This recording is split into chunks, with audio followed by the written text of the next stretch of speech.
Economics के छात्र के मन में यह प्रश्न उठना स्वाभाविक है कि स्टडी किए हुए हमारे 3 क्लासिफाइड डेफिनेशंस में से सबसे अच्छी डेफिनेशन या बेहतर डेफिनेशन कौन सी है।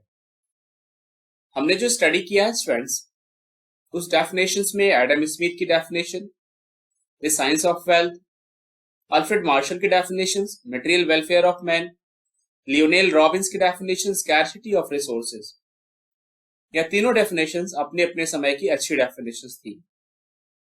लेकिन इस कंक्लूजन्स पे आना कि कौन सी डेफिनेशंस एक बेहतर डेफिनेशन है, सबसे अच्छी डेफिनेशन से, एक बहुत ही कठिन काम है। लेकिन स्टूडेंट्स, यह इतना भी कठिन नहीं है जिसका आंसर ना दिया जा सके। हमें बेस्ट डेफिनेशंस का पता लगाने के लिए प्रत्येक डेफिनेशंस के क्रिटिसिज्म्स को ध्यान देना होगा।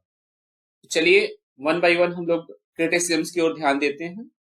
एडम स्मिथ द्वारा दी गई इकोनॉमिक्स की डेफिनेशंस में कई दोष थे, क्योंकि यह डेफिनेशन केवल धन पर जोर देता था। इसने इकोनॉमिक्स को एक अपमानजनक विज्ञान बना दिया जो केवल रोटी और मक्खन के बारे में अध्ययन करता था। इस प्रकार इसे इकोनॉमिक्स की एक अच्छे डेफिनेशंस के रूप में स्वीकार नहीं किया जा सकता।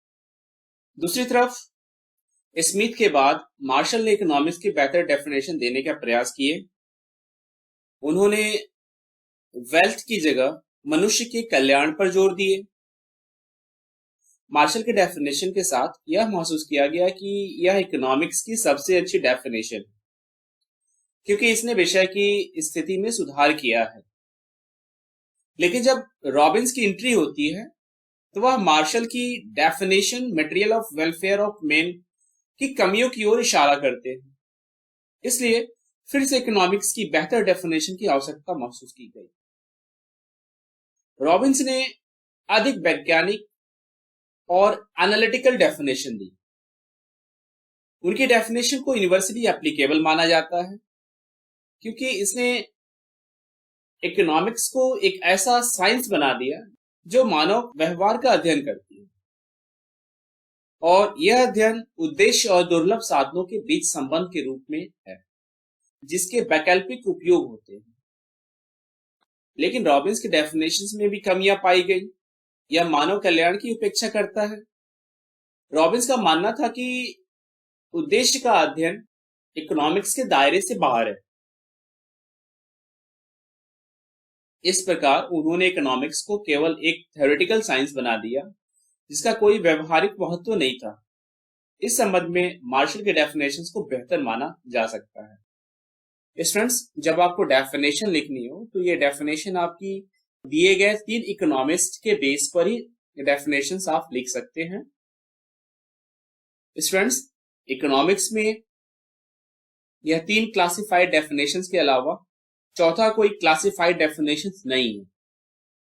जो भी डेफिनेशंस आपको मिलेंगी किन्हीं 2 डेफिनेशंस या 3 डेफिनेशंस के कॉम्बिनेशंस में ही आपको मिल सकते हैं। मैंने भी कुछ डेफिनेशंस आप लोग के लिए लेकर मैं आया हूं स्टूडेंट्स।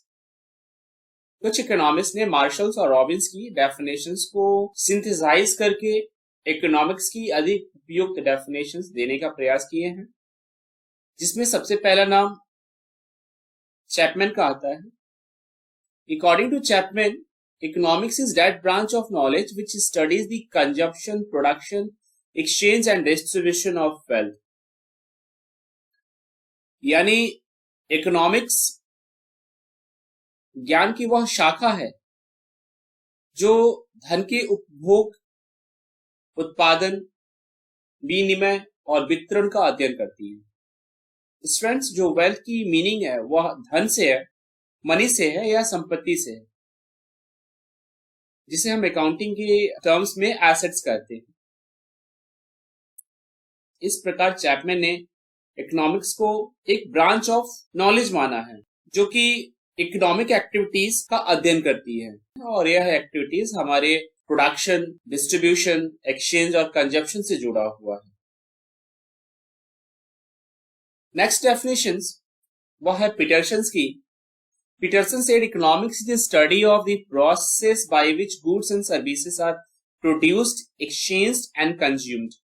Peterson ने कहा है कि इकोनॉमिक्स उन प्रक्रियाओं का अध्ययन है, प्रोसेसेस की स्टडीज है, जिनके द्वारा वस्तुओं और सेवाओं का उत्पादन, आदान प्रदान और उपभोग किया जाता है। स्टूडेंट्स, ये भी डेफिनेशन इकोनॉमिक एक्टिविटीज पर आधारित है।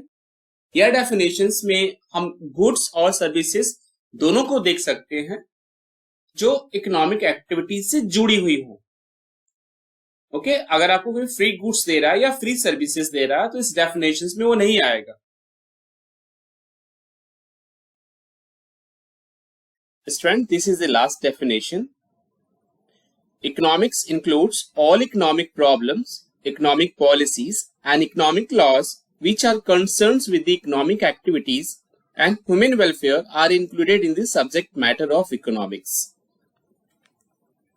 Students, economics में सभी economic problems, economic policies और economic laws शामिल हैं जो economic activity से related हैं और ह्यूमन वेलफेयर इकोनॉमिक्स की विषय वस्तु में शामिल है। स्टूडेंट्स, अब हम एक एक करके इकोनॉमिक प्रॉब्लम्स, इकोनॉमिक पॉलिसीज और इकोनॉमिक लॉज को समझेंगे। हिंदी में इकोनॉमिक प्रॉब्लम को हम आर्थिक समस्याएं कहते हैं। इकोनॉमिक प्रॉब्लम्स में माइक्रो और मैक्रो इकोनॉमिक्स प्रॉब्लम शामिल होते हैं, जैसे कि unemployment, poor leaving standards, poor educational standards, poor infrastructure, balance of payment, high level of private debts, large budget deficits, inequality, inefficient agriculture, poor tax collection rates, inequality with the regions जैसे uncountable economic problem शामिल होते हैं। ठीक इसी प्रकार economics policies को हम आर्थिक नीतियां कहते हैं।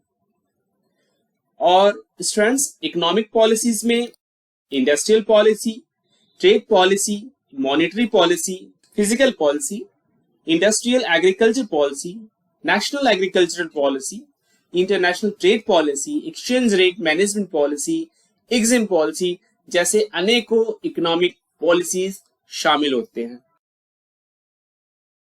और अब हम समझेंगे इकोनॉमिक लॉज को। स्टूडेंट्स, इकोनॉमिक लॉज को हिंदी में आर्थिक कानून कहा जाता है और इंडियन इकोनॉमिक लॉज का स्कोप बहुत ही बड़ा है।